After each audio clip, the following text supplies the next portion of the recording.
Salut à tous. Après une première vidéo consacrée au business NBA où on s'était intéressé au salary cap, son principe de fonctionnement, les limites, la taxe de luxe, etc., je vous propose une deuxième vidéo, toujours consacrée au business de la NBA, mais cette fois-ci spécifiquement sur les contrats des joueurs.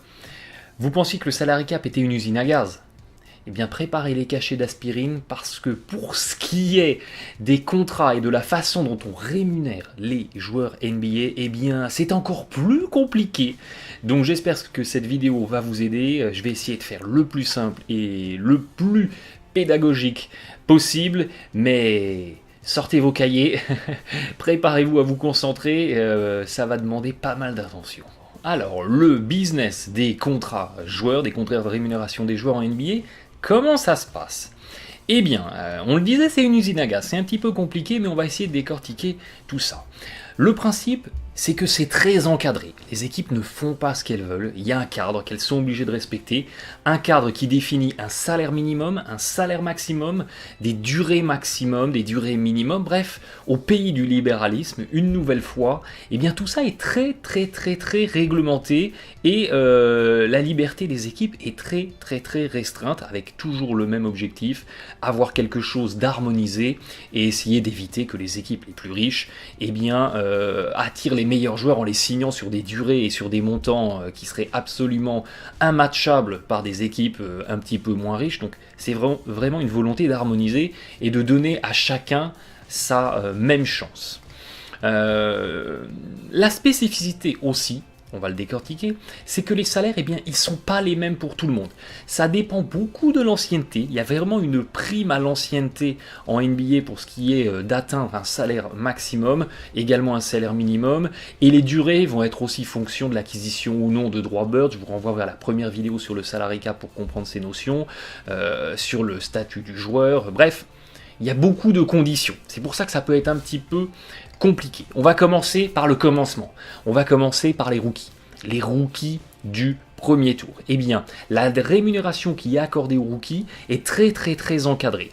Le salaire va être défini pour ce qui est des rookies du premier tour. Les 30 premiers choisis à la draft. Le salaire va être défini en fonction de la place à la draft. Plus vous êtes drafté haut, plus vous êtes payé haut, et puis plus on descend dans la draft, plus le salaire diminue. Et sur cette échelle de rémunération des rookies, on appelle ça the rookie scale, il y a une amplitude de 80 jusqu'à 120% du barème défini par la NBA. C'est la NBA qui, en fonction du montant du salary cap, accorde un pourcentage qui va être un pourcentage de rémunération pour les rookies. Techniquement, une équipe qui draft un joueur, je dis n'importe quoi, à la 3e place, lui, il y a un barème joueur 3e place, et ils peuvent verser 80% de ce barème ou 120% de ce barème. Les équipes pourraient varier l'amplitude, mais traditionnellement les rookies sont signés à 120%. C'est un usage, les équipes pourraient ne pas le faire, mais c'est un usage. Tout le monde est signé à 120%. Et dans la durée, les contrats rookies, c'est également encadré. On ne peut pas signer un rookie pour 10 ans. Tout ça est encadré. Il y a 2 années garanties. Les 2 premières années sont garanties. Même si un joueur est un flop total, on repense à Anthony Bennett, drafté par les Cavs au premier choix de la draft, même s'il a été limogé au bout de 2 ou 3 saisons, je crois, ces 2 premières années étaient garanties, il a été payé sur ces 2 premières années. Et les 2 années suivantes sont optionnelles. Donc les équipes peuvent choisir ou non d'activer cette option. Dans 99% des cas, ils activent et ils gardent le rookie sur 4 années. Les 4 premières années de contrat. Et puis d'année en année, il y a une progression de la rémunération, il y a une échelle de progression, je crois que de mémoire c'est 5%. Et voilà pour ce qui est de la rémunération des rookies au premier tour. Et il y a aussi dans le salary cap une exception qui permet aux équipes qui ont dépassé le salary cap, donc qui n'ont théoriquement plus de masse salariale pour recruter d'autres joueurs et qui auraient utilisé toutes leurs exceptions, la mid-level exception, la biannual exception, toutes ces exceptions-là, eh bien ils peuvent quand même, via l'exception des rookies, pour les rookies du premier tour, eh bien aller signer et intégrer dans leurs effectifs ces rookies. Pour les rookies du second tour, alors là, c'est très différent. Il n'y a pas de grille de salaire. Il n'y a pas de durée de contrat imposée, les équipes font ce qu'elles veulent. Si une équipe veut donner un contrat max sur 4 ans à un rookie drafté au second tour, elle peut le faire. Bien entendu, ça n'arrive jamais parce que les rookies draftés au second tour, généralement, ne sont pas les plus prometteurs, sauf exception où on va aller trouver des perles, mais généralement, ce n'est pas les plus prometteurs, donc ils sont payés au salaire minimum. Généralement, on leur offre 1 ou 2 années garanties, plus une 3e année en option. Ça permet d'atteindre 3 ans d'ancienneté et d'avoir les droits bird en intégralité. L'exemple qui est assez intéressant, c'est par exemple William Gomez et Kyle O'Quinn du côté des Knicks. Alors, ils ne sont pas arrivés en NBA en même temps, mais les deux ont été draftés au second tour. Et voyez que Herman Gomez, eh bien, drafté au second tour en 2015, il s'est vu offrir un contrat de 4 années avec une première année à 1 300 000 et une dernière à 1 700 000, là où O'Quinn avait été drafté au second tour par le Magic, et voyez qu'il avait, lui, une première année à 788 millions, et puis 2 années garanties, une option, je crois, de mémoire. Donc, pour 2 joueurs qui viennent du même endroit, vous voyez que les barèmes étaient très différents. Grosse liberté pour les rookies au second tour. Cet encadrement de la rémunération des rookies, c'est arrivé au milieu des années 90, quand les salaires de la NBA ont commencé à devenir un petit peu surréalistes, un petit peu déconnants. Et on arrivait à des situations où des rookies, c'était pas du tout encadré, ni dans la durée, ni dans les montants. Il y a des rookies qui arrivaient en NBA, ils n'avaient jamais joué un match en NBA, et ils étaient plus payés que le vétéran qui avait 8 ans d'ancienneté et qui avait déjà confirmé en NBA. Donc, ça commençait un petit peu à tiquer, et le coup de grâce, le coup de théâtre, aura été l'année où Glenn Robinson, drafté par les Bucks, et à l'époque, la rumeur était la suivante: les Bucks vont proposer 100 millions de dollars sur 10 ans à Glenn Robinson. En gros, ils vont le verrouiller pour toute sa carrière. Finalement, il aura eu soit plus de 60 millions sur 8 ans, mais pour l'époque, c'était un contrat absolument colossal, et c'était une nouvelle fois pour amener un petit peu de raison dans la tête des general managers qui commençaient à faire n'importe quoi avec les dollars qu'ils avaient entre les mains, que la NBA a mis en place cette réglementation. Et du coup, dans la NBA actuelle, les contrats rookies, pour peu que ce soit des bons rookies, eh bien ces contrats-là sont super intéressants. Il y a un super rapport qualité-prix. Alors, autre encadrement dans la rémunération des joueurs NBA, il y a un SMIC. Il y a un salaire minimum qui existe en NBA. Et comme je vous le disais, en fonction de l'ancienneté que vous avez, ce salaire minimum évolue. Un joueur qui a qu'un an d'ancienneté pourra être payé moins qu'un joueur qui a 10 ans d'ancienneté. Tout ça est progressif, et les années d'augmentation sont également encadrées. Tout ça est encadré, mais en gros, salaire minimum qui dépend de l'ancienneté. Et il y a également un salaire maximum. Alors il y a un salaire maximum qui va être donné en proportion du salary cap.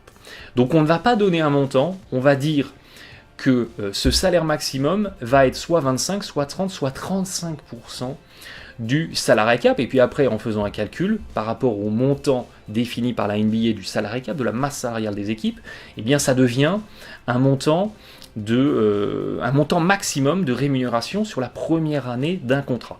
Et comme le salaire minimum, eh bien c'est palier, cette rémunération maximum, elle dépend de l'ancienneté des joueurs en NBA. Voyez qu'un joueur qui a moins de 6 ans d'ancienneté ne peut pas toucher plus de 25% du salary cap dans la première année de son contrat. Un joueur qui a entre 7 et 9 années d'ancienneté, c'est 30% max de contrat dans sa première année, et un joueur qui a plus de 10 ans peut aller jusqu'à 35% de rémunération par rapport au salary cap dans sa première année de contrat. Prenons un exemple qui est d'actualité avec Gordon Hayward. Gordon Hayward, il a 7 années d'ancienneté, donc il est dans ce barème-là, le barème ici. Il peut donc prétendre à 30% du salary cap, soit 29,7 millions de dollars sur la première année, et il peut prétendre à un contrat qui va durer jusqu'à 4 ans, si jamais il signe dans une autre équipe que Utah, parce qu'il a acquis ses droits birds. Je vous renvoie vraiment vers la première vidéo pour comprendre ces mécanismes. Pour ça que je vous ai proposé d'abord une explication sur le salary cap, sinon vous ne pouvez pas comprendre les contrats, c'est vraiment lié. Si par contre il décide de re-signer à Utah en utilisant ses droits birds complets, ses full birds qu'il a accumulés, eh bien il peut aller jusqu'à 5 années de contrat avec une augmentation de 8% par an sur une base de 29,727 millions sur la première année, ce qui correspond à 30%. Donc, si jamais il signait un contrat de 4 ans, par exemple, aux Celtics, le salaire max qui pourrait lui être proposé serait celui-ci. 29 la première, 31 la deuxième, hausse de 5% d'année en année, 32,8 la troisième et 34,4 sur la quatrième année. Et puis s'il re-signait à Utah, eh bien le contrat max qu'il pourrait toucher à Utah serait celui-ci. Avec l'acquisition des droits Bird, ça débloque une cinquième année et on peut avoir jusqu'à 8% de hausse d'année en année. On aurait 29,7, 32,1, 34,7, 37,5 et 45. Donc l'intérêt d'avoir acquis ces droits Bird, eh bien, c'est de pouvoir re-signer sur plus long et plus cher au sein de l'équipe dont on est issu. L'idée, c'est effectivement de favoriser les équipes sortantes pour qu'elles essayent de conserver leurs meilleurs joueurs. C'est ça le principe. L'autre point qu'il faut bien avoir en tête, c'est que le salaire max qui est défini par la NBA, donc on ne peut pas dépasser, il ne concerne que la première année du contrat. Les années suivantes, avec soit une croissance de 5%, soit 8%, elles peuvent dépasser le seuil. Et c'est pour ça que vous voyez que dans le contrat, par exemple, que je vous donnais en exemple de Gordon Hayward, il re-signait à Utah, eh bien, on a par exemple une année 3 où on est à 34,7, et 34,7, c'est plus que 29,7. Vous allez me dire, mais c'est plus que le max. Mais le max donne juste une indication sur la première année. Ça, c'est important de l'avoir en tête. Autre exemple de contrat qui est complètement dans l'actualité. Chris Paul. Il vient d'être échangé à Houston. Il avait encore une année de contrat. C'était une année en option. Au début, il avait dit « j'active pas mon option, je deviens free agent ». Finalement, les Clippers montent un trade, donc il active son option pour être échangeable. Et donc, il a encore un an sur son contrat. Il a accumulé 12 années d'ancienneté. Il a accumulé l'intégralité de ses droits Bird, parce qu'il est échangé. Donc, quand on est échangé, on conserve ses droits Bird. Donc, il pourra prétendre, étant donné qu'il a plus de 10 années d'ancienneté, à 35% du cap sur 5 ans, ce qui fait un contrat max à plus de 200 millions de dollars. Voilà à quoi pourrait prétendre Chris Paul du côté des Rockets. Sauf que, comme toujours en NBA, il y a une règle, qui est a priori la même pour tous, mais elle est contournable. Il existe une possibilité d'aller contourner les plafonds de la NBA. Et attention, c'est là que vous commencez à rentrer les deux pieds joints dans l'usine à gaz de la Ligue. Et cette particularité-là, elle est arrivée tout récemment, en 2016, lors des renégociations du Collective Bargaining Agreement. C'est quoi ?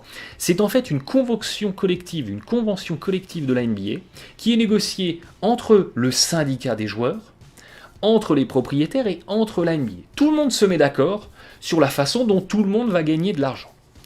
Et dans le dernier CBA, celui de 2016, est venue s'ajouter une nouveauté, la Designated Player Rule. Cette règle, elle va permettre à un joueur de prétendre au palier supérieur, mais il y a des conditions. Il y a des conditions pour ça. Le principe, c'est donc qu'un joueur, par exemple, qui n'a que 4 ou 5 ans d'ancienneté, pourra prétendre à 30% du cap, là où théoriquement il n'avait droit qu'à 25, ou un joueur qui a entre 7 et 8 ans d'ancienneté, qui normalement ne pouvait prétendre qu'à 30% du cap, pourra aller jusqu'à 35. Tout simple, Designated Player Rule, je peux prétendre au palier supérieur par rapport à ce que les standards de la NBA devraient normalement m'accorder. Pour comprendre le principe, retenez cette phrase-là, je la trouvais la plus explicite possible. On peut avoir 30 au lieu de 25, et on peut avoir jusqu'à 5 années de contrat au lieu des 4 années traditionnelles, même sans avoir ses droits Bird, même si on est par exemple free agent et qu'on signe dans une autre équipe. C'est ça que permet la Designated Player. Plus d'argent et plus de durée, et c'est complètement indépendant des droits Bird. Les droits Bird n'ont rien à voir là-dedans. Si vous avez 8 ans d'ancienneté, exemple, vous avez 35 au lieu de 30 et 5 années au lieu de 4. Toujours indépendamment des droits Bird. Pour ça, pour que vous soyez éligible pour être un joueur désigné, attention, c'est compliqué. Il faut que vous ayez été nommé dans la All-NBA First second ou third team dans la saison passée ou dans 2 des 3 dernières saisons. Ou, c'est pas cumulatif, il y a 3 conditions, c'est soit l'une, soit la deuxième, soit la troisième. Autre possibilité, avoir été désigné joueur défensif de l'année sur la saison qui vient de se terminer, ou 2 fois sur les 3 dernières saisons. Et troisième condition, avoir été désigné MVP sur l'une des 3 dernières saisons. Donc, globalement, ça veut dire quoi? Admettons qu'on soit à l'été 2018. Pour qu'un joueur soit éligible à la Designated Player Rule, à l'été 2018, il faudra qu'il ait été All-NBA First, Second ou Third Team en 2017-2018. Ou bien qu'il ait été All-NBA First Team, Second Team ou Third Team en 2015-2016 et en 2016-2017. Qu'il ait été Defensive Player of the Year en 2017-2018, ou bien qu'il ait été Defensive Player of the Year en 2015-2016 et 2016-2017, les 2 années d'avant. Ou bien troisième cas de figure, qu'il ait été MVP soit en 2015-2016, soit en 2016-2017, soit en 2017-2018. Présentement, il y a 4 joueurs qui ont réuni les conditions pour être éligibles à la Designated Player Rule. Ces 4 joueurs sont Stephen Curry, Russell Westbrook, John Wall et James Harden. Alors ça tombe bien. Ça tombe bien parce qu'on a un Steph Curry qui vient, il y a quelques jours, d'utiliser cette Designated Player Rule et qui vient de signer le premier contrat max en utilisant cette règle de l'histoire de la NBA. Il y en aura d'autres, mais le premier à avoir l'utilisé au max du max, c'est Steph Curry. Dans son cas particulier, il avait 8 années d'ancienneté. Il était free agent, donc, d'après les barèmes traditionnels de la NBA, il ne pouvait prétendre qu'à 30% du cap dans la rémunération de sa première année de son futur contrat. Donc, ça l'envoyait vers une rémunération en année 1 à 29,727 millions. Mais comme Stephen Curry a été MVP au moins une fois sur les 3 dernières années, il a été 2 fois, ça ne multiplie pas le montant par 2, mais il a été au moins une fois sur les 3 dernières années, eh bien il peut passer dans la tranche supérieure. Il peut donc passer de 30 à 35% du salary cap et il peut avoir 5 années de contrat. Il aurait quoi qu'il arrive pu avoir 5 années de contrat parce qu'il avait accumulé ses droits bird, mais même s'il ne les avait pas accumulés, il aurait pu prétendre à ces 5 années. Donc concrètement, qu'est-ce qui s'est passé? Eh bien Steph Curry, il a signé un contrat de 5 ans pour un montant total de 201 millions de dollars. 201 millions de dollars, avec donc une rémunération dans l'année 1, donc en 2017-2018, année 1 de prise d'effet de ce contrat, de 34,682 millions. Donc c'est celui-là, c'est le 35% du salary cap, c'est le max du max. Et puis, d'année en année, il y a 8% d'augmentation. Et on arrive en 2021-2022 avec un Steph Curry qui va gagner 47,78 millions de dollars cette année-là. Donc on atteint des montants qui sont complètement hors normes, qu'on n'avait jamais vu. On atteint vraiment du jamais vu. Mais attention, attention les amis, c'est pas aussi simple que ça. Parce que la Designated Player Rule, elle est limitée à un certain nombre de joueurs dans la même équipe. En effet, une équipe ne peut compter que 2 Designated Player Rookie, qui sortent des 4 premières années d'un contrat rookie, et que 2 Designated Players vétérans, donc qui ont au moins 5 ans d'expérience. Donc on ne peut pas constituer un effectif de 6 Designated Players et offrir des contrats max à tout le monde. Tout ça est encadré. Et si on reprend l'exemple des Warriors, eh bien le cas de figure est vraiment très très intéressant. Parce que qu'est-ce qui va se passer côté Warriors? Là, on avait verrouillé jusqu'à présent Klay Thompson et Draymond Green, qui avaient été signés les années passées sur des extensions. Là, on vient de signer, on vient de le voir ensemble, Stephen Curry, jusque-là, 2021-2022. On vient de le signer pour 5 ans. Kevin Durant, il va signer pour 1 an, et puis l'année prochaine, à l'été 2018, il va signer un contrat max. Les Warriors n'auront pas besoin d'utiliser une designated player sur lui, parce que Kevin Durant, il a accumulé 10 années d'expérience. Donc quoi qu'il arrive, il peut avoir le contrat max, 35% du salary cap. Donc on aura déjà côté Warriors 2 joueurs qui demanderont le salaire max. À l'été 2019, qu'est-ce qui se passe? Klay Thompson va arriver en fin de contrat et Draymond Green entrera dans sa dernière année de contrat. Imaginons que Klay Thompson et Draymond Green deviennent éligibles à la Designated Player Rule, eh bien Golden State ne pourra en désigner qu'un seul, parce qu'ils ont déjà désigné Stephen Curry. Donc ils devront choisir, pour offrir le contrat max, soit Draymond Green, soit Klay Thompson. Donc théoriquement, du côté des Warriors, sur la saison 2020-2021, on pourrait avoir 3 joueurs avec un contrat max 35% du cap, et un 4e joueur avec un contrat max 30% du cap, qui serait vraisemblablement Klay Thompson. Parce que Draymond Green peut très bien réussir à être encore une fois dans une All-NBA team, ou encore une fois meilleur défenseur de la ligue, et il pourrait acquérir cette éligibilité à la Designated Player Rule. Pour Klay Thompson, c'est plus compliqué. Il faudrait qu'il fasse, sur les 2 années suivantes, partie de la All-NBA.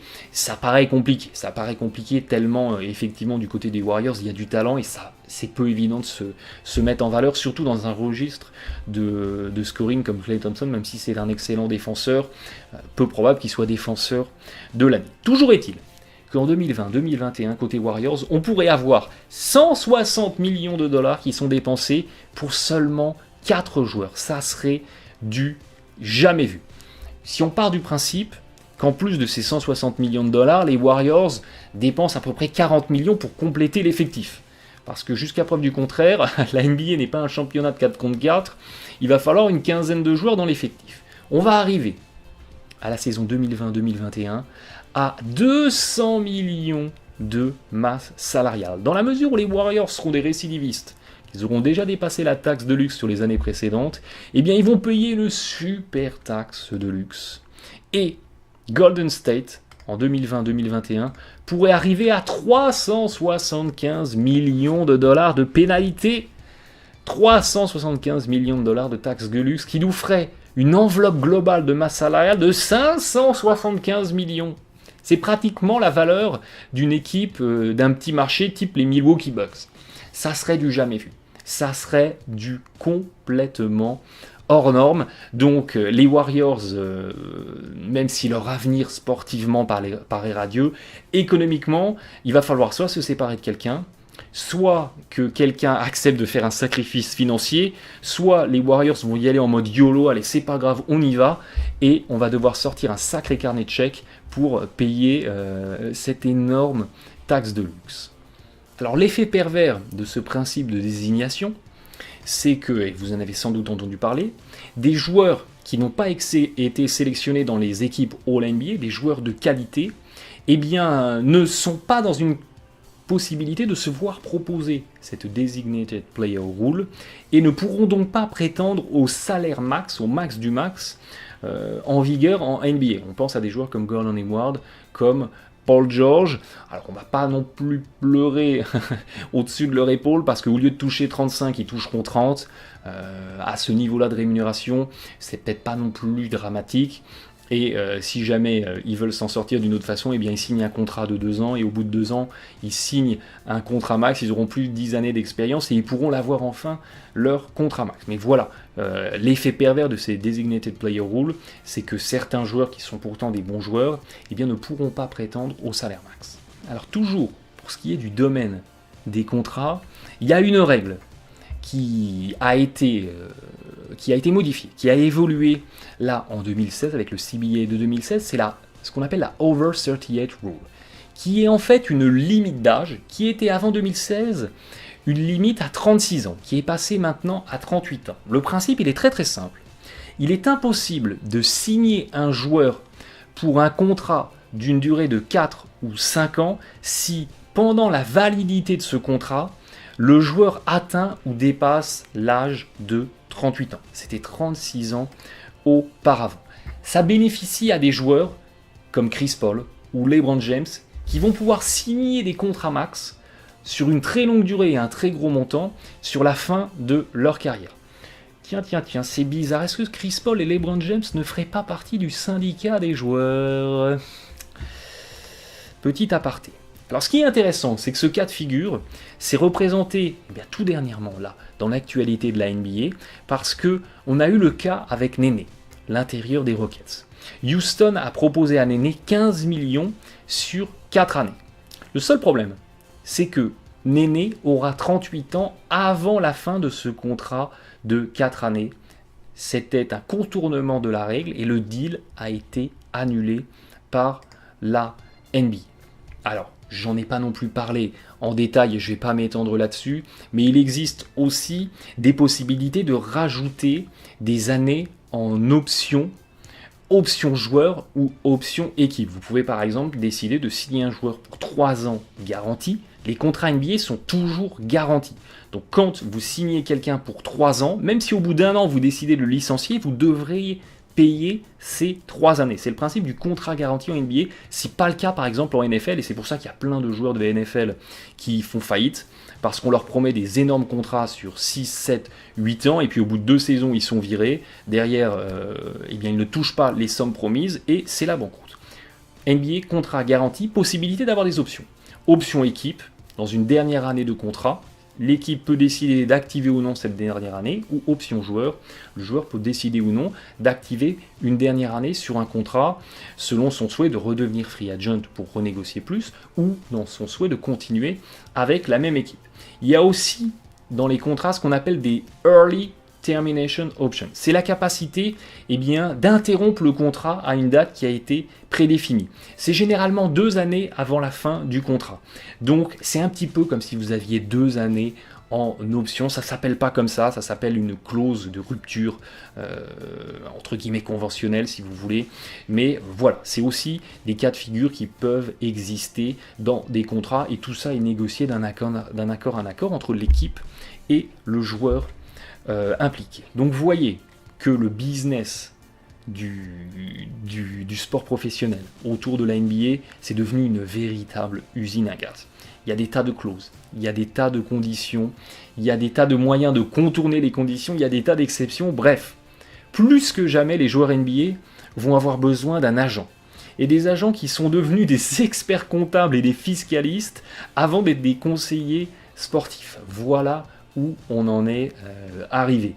Mais effectivement, la NBA avait perdu la tête, et spécialement les propriétaires et les general managers, et David Stern et Adam Silver très dernièrement, et les joueurs eux-mêmes ont compris qu'il fallait encadrer tout ça. Sinon on allait avoir des trucs déconnants, des rookies signés sur 10 années de contrat au salaire max alors qu'ils n'avaient jamais mis les pieds sur un parquet NBA, et on serait arrivé à des dérives qui auraient nui finalement à la qualité du sport, à la qualité du spectacle, parce que dites-vous bien que quand vous donnez des millions à un joueur moyen, eh bien c'est des millions qui ne vont pas peut-être à un joueur meilleur que lui, qui peut voir ça comme une injustice et qui finalement ne se donne pas à fond, et au final ça tire la NBA vers le bas.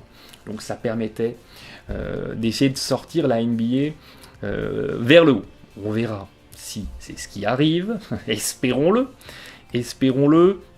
Merci en tout cas de m'avoir suivi, j'espère que cette vidéo vous aura davantage éclairé. C'était pas aussi l'objectif de passer d'une manière exhaustive tout le business NBA des contrats, mais au moins que vous ayez les grandes lignes pour comprendre comment ça se passe, notamment dans les renégociations des salaires max, etc., parce que c'est quelque chose qu'on entend beaucoup en ce moment. Je vous dis à très bientôt, merci de votre fidélité, bon match à tous.